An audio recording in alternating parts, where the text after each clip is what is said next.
कहानी की शुरुआत में हम कूपर नाम के एक आदमी को देखते हैं जो अपनी बेटी राइली के साथ एक बहुत ही बड़े कॉन्सर्ट में जा रहा था, जहां एक मशहूर सिंगर लेडी रेवन ने आना था और कूपर की बेटी राइली उस सिंगर की बहुत बड़ी फैन है। राइली ने स्कूल में अच्छे मार्क्स लाए थे, इसलिए उसके पिता कूपर ने राइली की खुशी के लिए इस कॉन्सर्ट के टिकट्स बुक किए थे। इस कॉन्सर्ट में पॉप स्टार रेवन के 20,000 से भी ज्यादा फैंस आए हुए थे। यहाँ आकर राइली बहुत ज्यादा खुश होती है, लेकिन कूपर यहाँ कुछ गड़बड़ महसूस करता है। कूपर नोटिस करता है कि इस बिल्डिंग में कुछ ज्यादा ही पुलिस और सिक्योरिटी लगी हुई है, जैसे उन्हें खबर दी गई हो कि इस कॉन्सर्ट में कुछ बड़ा होने वाला है। कुछ देर बाद कूपर देखता है कि पुलिस वाले एक आदमी को उठाकर पूछताछ के लिए ले जा रहे हैं। ये देखकर कूपर और परेशान हो जाता है कि आखिर यहाँ क्या चल रहा है। थोड़ी देर में कॉन्सर्ट शुरू हो जाता है और लेडी रेवन स्टेज पर आकर गाना गाने लगती है। तब राइली के साथ बाकी फैंस खुशी के मारे चिल्लाने लगते हैं, लेकिन कूपर खुश नहीं था। उसके मन में अभी भी सिक्योरिटी को लेकर कुछ डाउट्स चल रहे थे, इसलिए वो अपनी बेटी से बाथरूम जाने का बहाना बनाकर हॉल से बाहर निकलता है। बाथरूम में जाकर वो अपने मोबाइल के सीसीटीवी ऐप को ओपन करता है और यहाँ हमें पता चलता है कि कूपर ने एक लड़के को किडनैप करके एक बेसमेंट में बांध कर रखा है। कुछ देर बाद बिल्डिंग के बाहर पुलिस का एक और बड़ा काफिला आता है और बिल्डिंग को चारों तरफ से घेर लेता है। कूपर वापस कॉन्सर्ट में जाता है, जहां उसकी बेटी रेवन के गाने सुनकर एंजॉय कर रही थी, लेकिन कूपर बढ़ती हुई पुलिस को देखकर उसकी टेंशन भी बढ़ती जा रही थी। इसलिए वो अपनी बेटी को उसकी फेवरेट सिंगर रेवन का टी शर्ट दिलाने के बहाने ऊपर की शॉप पर ले जाता है। जब कूपर शॉपकीपर से राइली के साइज का टी शर्ट मांगता है तो शॉपकीपर के पास उस साइज में सिर्फ एक टी शर्ट ही बची थी, लेकिन मसला ये था कि एक दूसरी लड़की भी उसी साइज की टी शर्ट मांगने की जिद कर रही थी। अब क्योंकि कूपर और राइली ने उस दूसरी लड़की से कुछ देर पहले दुकान पर आकर टी शर्ट मांगी थी, इसलिए टी शर्ट पर भी इनका हक बन रहा था। लेकिन कूपर अपनी बेटी राइली को समझाता है कि शॉपकीपर को तंग मत करो और उस लड़की को टी शर्ट लेने दो। तब एक अच्छे बच्चे की तरह राइली मान जाती है। ये देखकर शॉप पर काम करने वाला जिमी नाम का एम्प्लॉई कूपर और राइली से काफी ज्यादा इंप्रेस हो जाता है और सोचता है कि कूपर कितना भला इंसान है। वो कूपर से कहता है कि 20 मिनट बाद आकर मुझसे टी शर्ट ले जाना, क्योंकि टी शर्ट का नया स्टॉक आ चुका है। लेकिन उस स्टॉक को यहाँ तक लाने में बाकी एम्प्लॉइज को 15 से 20 मिनट लगेंगे। वो कहता है कि जब तुम आओगे तो मैं पहले से ही तुम्हारी बेटी के लिए उस साइज की टी शर्ट अलग करके रख दूंगा। अब कूपर समझ चुका था कि जिमी ने उस पर पूरा भरोसा कर लिया है, इसलिए वह जिमी का फायदा उठाता है और उससे पूछता है कि ये इतनी ज्यादा सिक्योरिटी, पुलिस, FBI यहाँ क्यों है। जिस पर जिमी बताता है कि वैसे तो ये एक सीक्रेट है, पर फिर भी मैं तुम्हें बता देता हूँ। वह बताता है कि असल में ये पूरा कॉन्सर्ट एक ट्रैप है जो पुलिस ने एक आदमी को पकड़ने के लिए बिछाया है। तुमने फेमस सीरियल किलर बुचर के बारे में सुना है, जो लोगों को किडनैप करके उन्हें मार देता है। पुलिस को पता चला है कि वह किलर आज यहाँ आने वाला है और ये पूरा कॉन्सर्ट सिर्फ उस किलर को पकड़ने के लिए एक चाल है, और मुझे लगता है कि आज वह पकड़ा जाएगा क्योंकि पुलिस उसके यहाँ से निकलने के हर एक दरवाजे पर इंतजार कर रही है। ये सुनकर कूपर के माथे से पसीना छूटने लगता है, क्योंकि वह सीरियल किलर बुचर कोई और नहीं बल्कि कूपर ही है। जिमी की बातें सुनकर कूपर की टेंशन बढ़ने लगती है और उसे रियलाइज होता है कि यहाँ आकर उसने कितनी बड़ी गलती की है, मगर वह इतनी आसानी से पुलिस के हाथ नहीं आना चाहता था। इसलिए अब कूपर यहाँ से निकलने का रास्ता ढूंढने लगता है। वह नोटिस करता है कि यहाँ के सारे दरवाजे एम्प्लॉइज के ID कार्ड से ही खुलते हैं, और जब वह अपनी बेटी राइली को लेकर यहाँ से भाग निकलने के लिए बैक एग्जिट दरवाजे पर पहुंचता है तो वह देखता है कि गेट पर बहुत सारी पुलिस खड़ी है। ये देखकर वह मायूस हो जाता है और सोचने लगता है कि इन सिक्योरिटी गार्ड्स को गेट से कैसे हटाया जाए। तभी उसे सीढ़ियों में एक लड़की दिखाई देती है, जिसके बाद कूपर सिक्योरिटी गार्ड्स को गेट से हटाने के लिए चुपचाप उस लड़की को धक्का देकर नीचे गिरा देता है, जिससे वो गार्ड्स जल्दी से गेट छोड़कर उस लड़की के पास आ गए और कूपर का प्लान काम कर गया। लेकिन जब कूपर दरवाजे के पास पहुंचता है तो वो देखता है कि दरवाजे के बाहर और भी कई सारे सिक्योरिटी गार्ड्स खड़े हैं, जो बाहर जाने वाले हर एक इंसान की तलाशी और उससे पूछताछ कर रहे थे। अब अगर कूपर गेट से निकलता तो सिक्योरिटी गार्ड उसे पकड़ लेते, इसलिए वो न चाहते हुए भी दोबारा से कॉन्सर्ट में आ गया, जहां उसकी बेटी तो खूब एंजॉय कर रही थी, लेकिन कूपर परेशानी में डूबा यहाँ से बाहर निकलने का सोच रहा था। कुछ देर बाद अगले गाने के लिए लेडी रेवन अपने एक दोस्त पार्कर को बुलाती है, जो कि स्टेज के नीचे से निकलकर बाहर आता है। अब जिस रास्ते से वो सिंगर निकला था, कूपर वो रास्ता देख लेता है और उस रास्ते को देखकर कूपर के दिमाग में एक आइडिया आता है, जिसके बाद कूपर अब सीधा जिमी के पास आता है और जिमी से कहता है कि क्या तुमने मेरी बेटी के लिए टी शर्ट लाया, क्योंकि तुमने खुद ही कहा था कि 20 मिनट बाद आकर मुझसे अपनी बेटी के लिए टी शर्ट ले जाना। जिमी कहता है, अरे सर, मैं अभी ही तुम्हारी बेटी के लिए ऊपर स्टोर में से टी शर्ट लेने जा रहा था, अच्छा हुआ तुम आ गए। कूपर पूछता है कि क्या मैं भी तुम्हारे साथ ऊपर स्टोर रूम चल सकता हूँ। जिमी मान जाता है, जिसके बाद ये दोनों ऊपर स्टोर रूम की तरफ चलने लगते हैं। स्टोर रूम पहुंचने के बाद जिमी अब कूपर से पूछता है कि वो क्या काम करता है। कूपर बताता है कि वो एक फायर फाइटर है जो लोगों की जान बचाता है। ये सुनकर जिमी कूपर से और भी ज्यादा इंप्रेस हो जाता है। जब जिमी टी शर्ट का बॉक्स उतार रहा था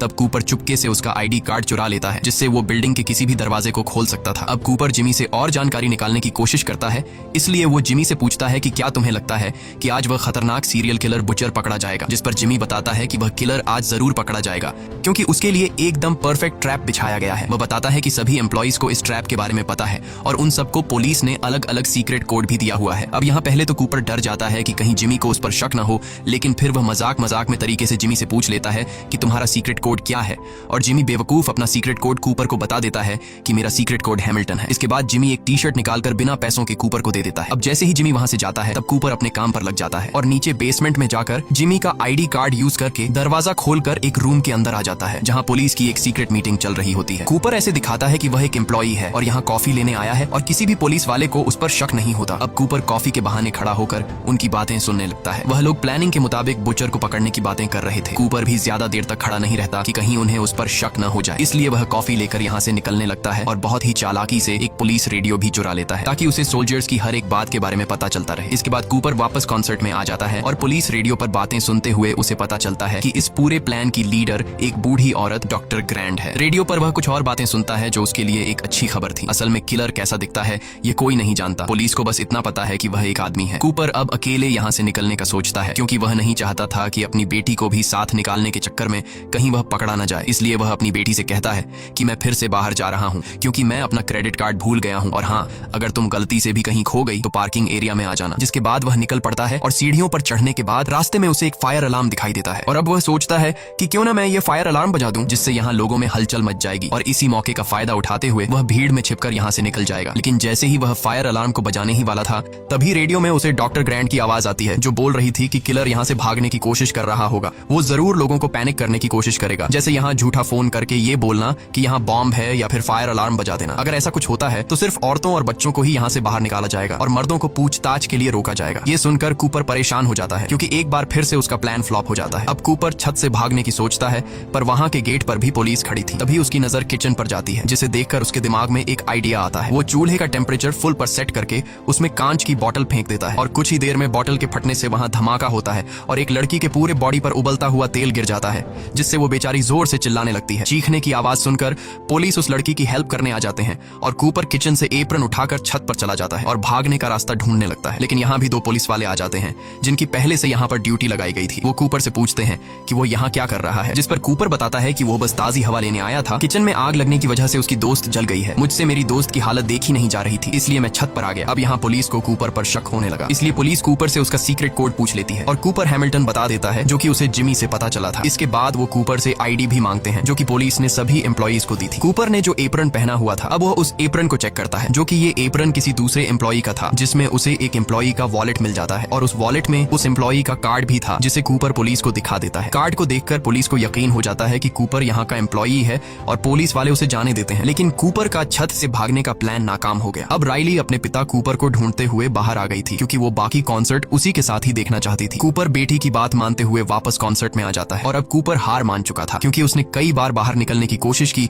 मगर वो कामयाब नहीं हो सका और वो समझ जाता है कि आज तो उसका गेम खत्म कर दिया जाएगा। लेकिन तभी कूपर को राइली से पता चलता है कि लेडी रेवन अपने कॉन्सर्ट में किसी रैंडम फैन को चुनती है जिसे उसके साथ स्टेज पर जाकर डांस करने का मौका मिलता है और फिर उन्हें बैक स्टेज भी घूमने दिया जाता है। ये सुनकर कूपर खुश हो जाता है क्योंकि सिर्फ वही एक रास्ता है जहां पर पुलिस नहीं होती और ये दोनों आसानी से वहां से निकल सकते हैं। लेकिन कूपर को समझ नहीं आती कि वो ऐसा क्या करे कि इतने फैंस में लेडी रेवन राइली को ही चुने। अब कूपर अपना दिमाग लगाकर सिंगर रेवन के मैनेजर के पास जाता है और लेडी रेवन की बहुत तारीफ करने लगता है। वो रेवन के मैनेजर को बताता है कि उसकी बेटी राइली रेवन की बहुत बड़ी फैन है। वो झूठ बोलता है कि मेरी बेटी राइली कैंसर की शिकार है लेकिन इस कॉन्सर्ट में आकर वो काफी खुश है। ये सुनकर रेवन के मैनेजर को राइली पर तरस आ जाता है और वो लोग राइली को ही आज की ड्रीम गर्ल बना देते हैं जिससे रेवन के साथ स्टेज पर डांस करने का मौका मिलेगा। ये बात जानकर राइली बहुत ज्यादा खुश होती है और अब कूपर और राइली दोनों को स्टेज पर बुलाया जाता है। जिसके बाद लेडी रेवन राइली को स्टेज पर बुलाती है और राइली उसके साथ डांस करने लगती है। तभी अचानक स्टेज पर एक लड़की ज्यादा पीने की वजह से उसकी तबीयत बिगड़ने लगती है। कूपर जल्दी से उसे उठाकर मेडिकल रूम में ले जाता है। इस काम से कूपर वहां पर मौजूद सभी स्टाफ की नजरों में अपनी एक अच्छी इमेज बना लेता है। अब कूपर ग्रुप मैनेजर से रिक्वेस्ट करता है कि क्या वो पीछे के रास्ते से बाहर निकल सकते हैं क्योंकि मेरी बेटी बीमार है और मुझे डर है कि भीड़ में से निकलते हुए कहीं मेरी बेटी को कुछ हो न जाए। मैनेजर उसकी बात मान लेती है। ये सुनकर कूपर की खुशी का ठिकाना नहीं रहता और वो समझ जाता है कि अब वो यहाँ से आसानी से निकल जाएगा। इसके बाद मैनेजर उन्हें बैक स्टेज लेकर जाती है और उन्हें बाहर का रास्ता दिखाती है लेकिन वहाँ पर भी पुलिस मौजूद थी। ये देखकर कूपर बहुत ज्यादा मायूस हो जाता है और वो सोचने लगता है कि अब वो यहाँ से बिना चेकिंग के कैसे निकलेगा। तभी पॉप स्टार रेवन उनके पास आती है। वो राइली को गुड बाय कहने आई थी। मैनेजर ने रेवन को राइली के कैंसर के बारे में बता दिया था